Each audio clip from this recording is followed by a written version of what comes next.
Olá pessoal, estou aqui gravando esse vídeo a pedido de um aluno que está começando a programar e pediu uma dica de como funciona o algoritmo chinês, né? Eu ia explicar ele por texto ou de uma maneira assim, um pouco mais manual, mas eu resolvi dar uma catada. Tem um tempinho que eu não ensino, não dou ministro as primeiras disciplinas de programação, né, do curso de computação, mas eu sempre costumava utilizar algoritmos, né, para o ensino de programação.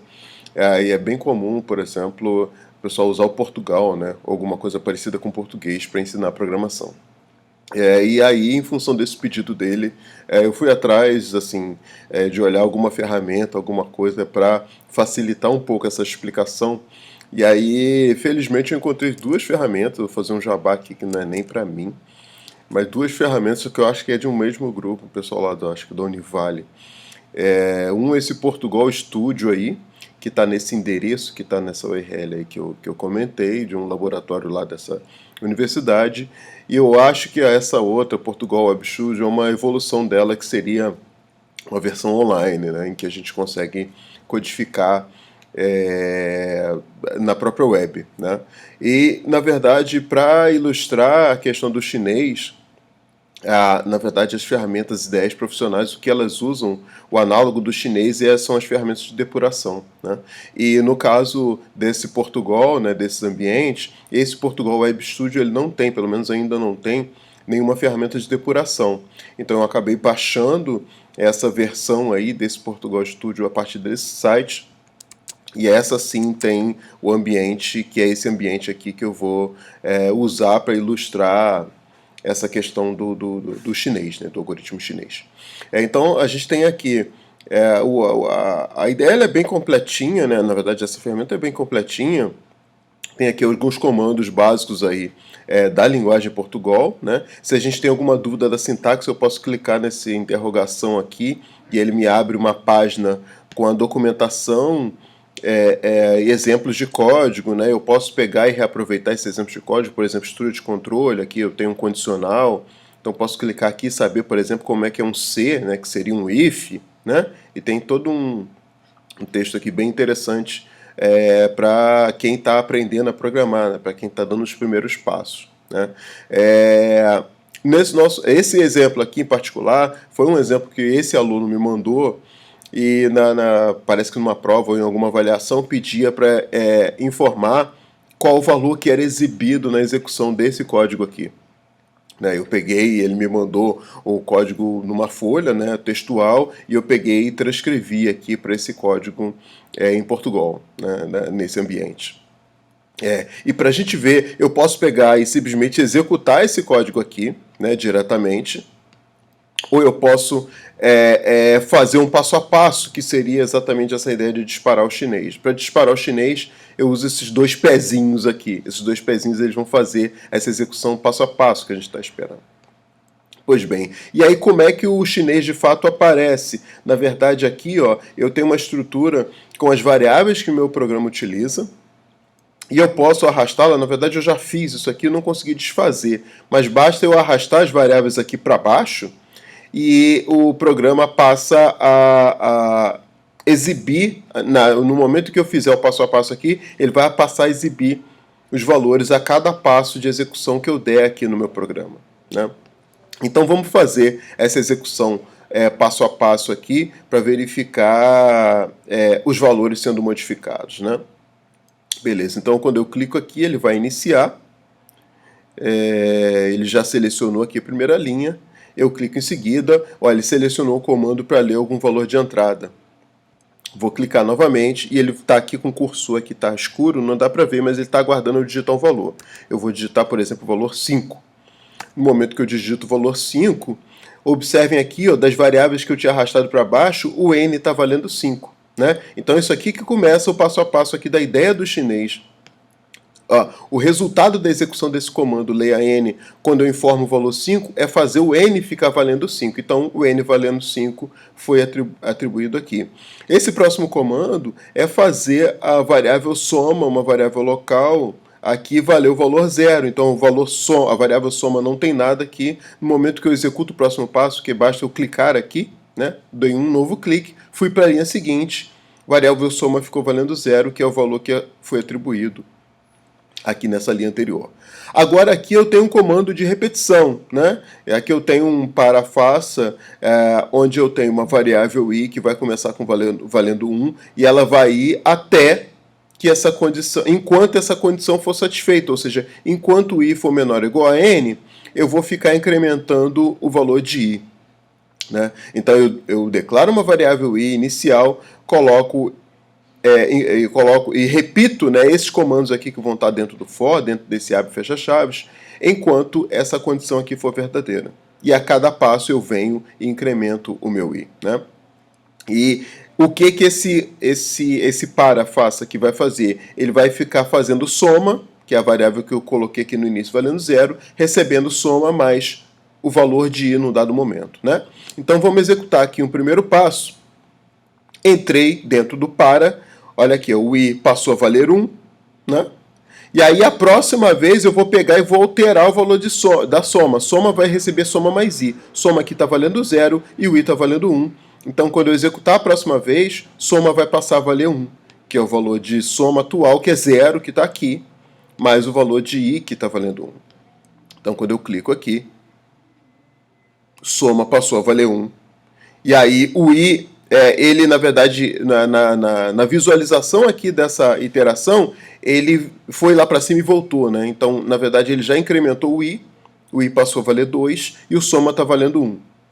Agora, novamente, ele vai fazer soma, que agora está valendo 1, mais o i que está valendo 2. Então, ele vai ficar nessa linha e vai atualizar a soma. Então, soma vai virar 1 mais 2, soma vai virar o valor 3. E o i vai para o valor 3 também. Então, clicando aqui, exatamente lá o que aconteceu. Né? O i foi para 3 e o soma vai para 3. E eu vou ficar fazendo isso até quando?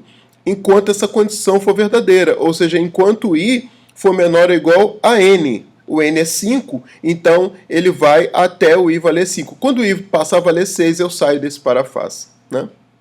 Então, essa próxima execução agora, soma está valendo 3, o i está valendo 3, então soma vai para 6.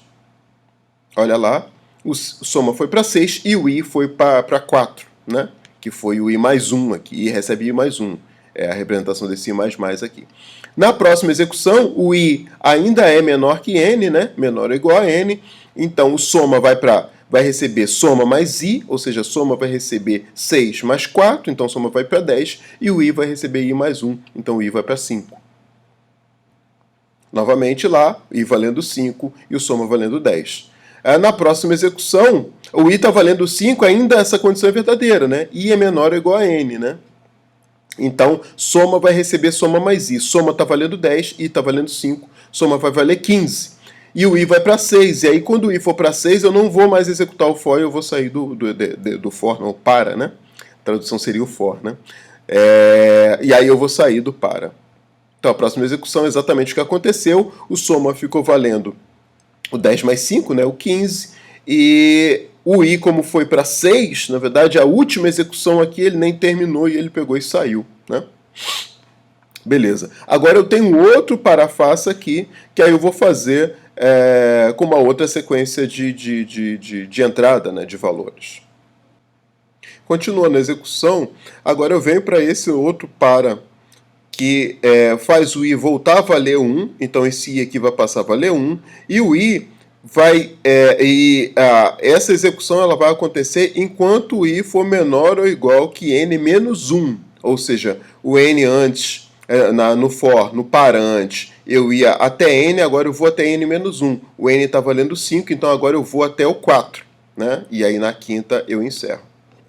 Beleza? Então seguindo aqui, eu clico, apareceu agora uma variável num, aí está a variável num lá embaixo, e eu vou ler essa variável da entrada, né? E aí eu clico na leitura, aí o cursor fica aqui clicando, me esperando que eu entre com algum valor, né? E esse aluno que pediu, ele falou uma sequência de valores de entrada, que eu vou repetir aqui para reproduzir o valor que ele perguntou. Né? Então, o primeiro valor que ele passou é o valor 1, o valor da entrada aqui. Então, no momento que eu digito 1, a variável num aqui embaixo vai receber esse valor que eu acabei de informar. Exatamente o que aconteceu. E agora a variável soma, e agora é o contrário, eu vou decrementar. Soma recebe soma menos num. Soma está valendo 15, vou subtrair de 1, soma vai passar a valer 14 e eu vou voltar aqui para cima para ler um próximo número. Né? E o i, que está valendo 1, na verdade esse i aqui agora é o i de baixo, ele vai passar a valer 2. Perfeito, o i passou a valer 2 e a soma agora vale 14. Né?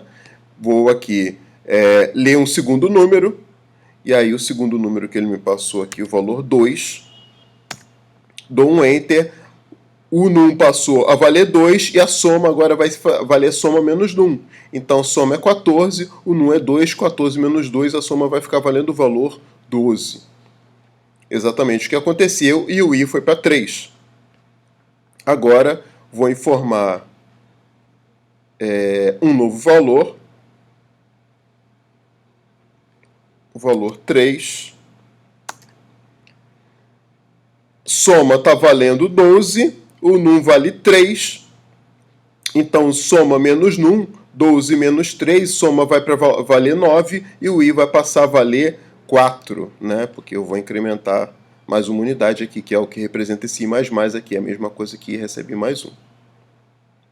Beleza, soma foi para 9, i está valendo 4, como o i, e essa condição ainda é positiva, ó, o i continua sendo menor ou igual a n menos 1, porque o n é 5, n menos 1 é 4, então 4 é menor ou igual a 4, no caso particular 4 é igual a 4. Então eu ainda ter uma próxima leitura,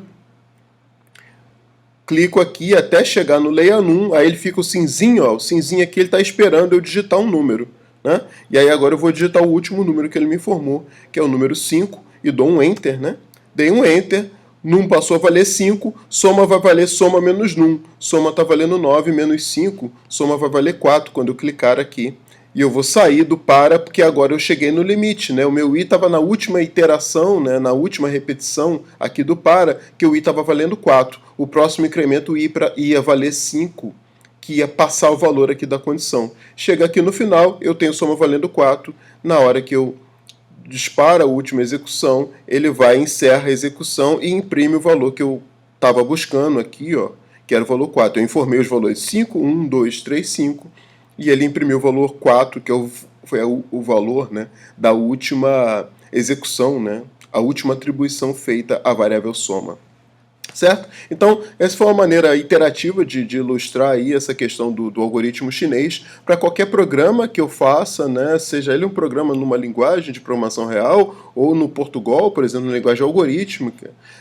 A ideia do chinês é exatamente essa ideia de fazer uma execução linha a linha e a cada passo de execução, eu altero uma das variáveis que está envolvida naquela execução daquela instrução para refletir a execução da instrução. Então, por exemplo, quando eu leio um comando, eu leio uma variável, o valor que eu informo no teclado é o valor que aquela variável vai receber. Se eu faço, por exemplo, uma soma, como esse caso aqui, após a execução após passar por essa linha, essa variável recebe o valor da expressão, né? E aí eu altero as minhas variáveis em algum local que eu esteja controlando, pode ser no papel, né, numa planilha Excel ou no computador aqui fazendo digitalmente como eu estou fazendo aqui nessa ideia. Beleza? Obrigado aí por terem assistido e espero que seja de alguma utilidade aí para vocês. Um abraço e bons estudos.